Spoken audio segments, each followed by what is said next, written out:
కన్నకూతురే తల్లిని మోసం చేసి ఆస్తిని తన పేరిట రాయించుకుని చివరికి ఆ వృద్ధురాల్ని తల్లిని నడి రోడ్డుపై పడేసిన దారుణ ఘటన గుంటూరు జిల్లాలో చోటు చేసుకుంది.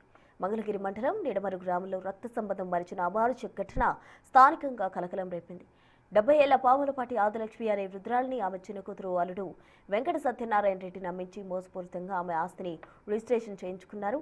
అంతటితో అక్క మానవత్వం మరిచి ఆమెను ఇంటి నుంచి బయటకు తోసేసి తాళం వేశారు.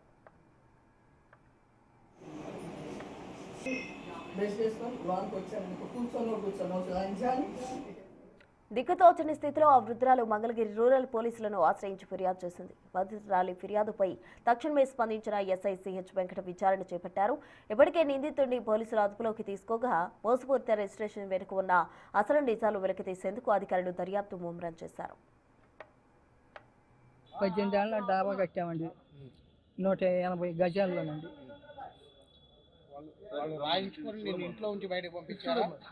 అవునండి, చచ్చిపోయాడండి ఆయన 2 నెలల నాడు.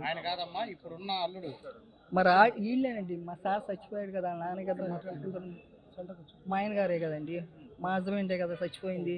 రాశాడని చెబుతున్నారు ఇల్లు మొత్తం.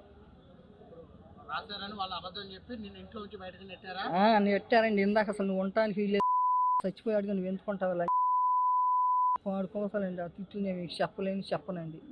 లేరు చేసుకుంటా పొలం పని చేసుకునేవాడు. ఇప్పటికి అట్లా చదువుకున్నాడు కానీ చేయటం లేదు. వద్దని నెట్టేశారండి. మాది కదా పోతామా లేదా అని. ఇల్లు మాకి ఇల్లంతా నాకు కావాలండి. అసలు వాళ్ళ పేరు అనేది వద్దండి. వాళ్ళు ఉండా కూడా నేను ఊరుకోనండి. మా ఇల్లే కనుక నా పేరే రాయండి.